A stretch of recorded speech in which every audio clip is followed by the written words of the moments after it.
भारतीय संसद का मॉनसून सत्र 20 जुलाई 2023 से शुरू हो गया है और ये 11 अगस्त 2023 तक चलेगा। और इस सत्र में अलग अलग महत्वपूर्ण विषयों, विधेयकों और कानूनों पर चर्चा के लिए लोकसभा और राज्यसभा को रखा गया है। लेकिन चर्चा का सबसे बड़ा विषय है मणिपुर हिंसा,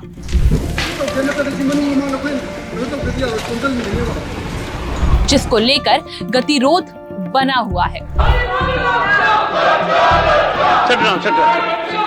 और विपक्ष ने इस पर अविश्वास प्रस्ताव भी पेश किया है। ये सभा मंत्री परिषद में विश्वास का अभाव प्रकट करती है, जिस पर चर्चा होना अभी बाकी है। जो इस प्रस्ताव की अनुमति दिए जाने के पक्ष में ये अनुरोध करता हूँ, अपने स्थान पर खड़े हो जाएं।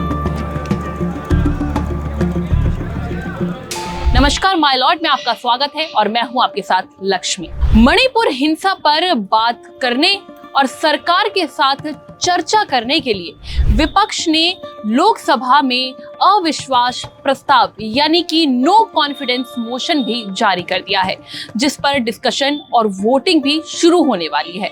इसी तरह इस विषय को राज्यसभा में डिस्कस किया जाए, विपक्ष की ये भी कोशिश है और इसके लिए राज्यसभा की नियम संख्या 267 के कई नोटिस जारी किए गए हैं।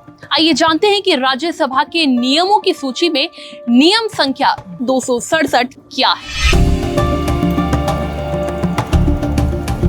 आपकी जानकारी के लिए बता दें कि राज्यसभा के नियम 267 के अधीन कोई भी सदस्य सभापति की सहमति से ये प्रस्ताव रख सकता है कि किसी विशेष प्रस्ताव को प्रस्तुत करने के मकसद से उस दिन की परिषद के समक्ष सूचीबद्ध कार्य से संबंधित किसी नियम को उसके आवेदन के दौरान निलंबित किया जा सकता है और अगर संबद्ध प्रस्ताव स्वीकृत हो जाता है तो प्रश्नगत या संबद्ध नियम कुछ समय के लिए निलंबित कर दिए जाएंगे। इसका साफ मतलब ये है कि नियम 267 किसी भी राज्यसभा सदस्य को ये विशेष अधिकार देता है कि वो चेयरमैन की रजामंदी के बाद एक लिखित नोटिस के जरिए सांसद के सूचीबद्ध कार्यों को निलंबित कर सकते हैं, जिससे एक या अधिक सदस्यों द्वारा उठाए गए विषय पर चर्चा की जा सके। हमारे कानून में प्रावधान है कि जब सीरियस इंसिडेंस होता है तो बड़ी चर्चा होती है, जो 267 के तहत होती है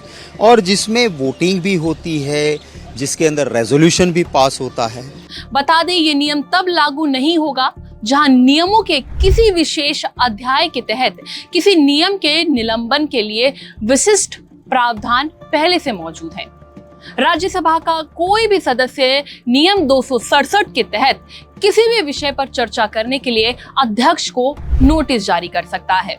अब जान लेते हैं वीडियो में आगे कि राज्यसभा में कब कब इस नियम के तहत चर्चा की गई है। आपकी जानकारी के लिए बता दें कि राज्यसभा ने लगभग 7 सालों से नियम 267 के तहत चर्चा की अनुमति नहीं दी है। राज्यसभा में आखिरी बार नियम 267 के तहत 16 नवंबर 2016 को चर्चा हुई थी, जब राज्यसभा ने विमुद्रीकरण के मुद्दे को उठाने की अनुमति दी थी। संवैधानिक रिकॉर्ड्स पर नजर डालें तो 1990 से लेकर 2016 तक में करीब 11 बार अलग अलग विषयों की चर्चा के लिए इस नियम का इस्तेमाल किया गया है। बता दें कि राज्यसभा अध्यक्ष जगदीप धनखड़ का ऐसा मानना है कि पिछले कुछ समय से इस नियम के तहत चर्चा इसलिए नहीं की गई क्योंकि ये व्यवधान उत्पन्न करने का एक ज्ञात तंत्र बन गया है। उम्मीद करते हैं हमारी ओर से ये दी गई जानकारी आपको पसंद आई होगी। कमेंट करके जरूर बताएं और कानून से जुड़ी इस तरह की जानकारी के लिए आप देखते रहिए माय लॉर्ड।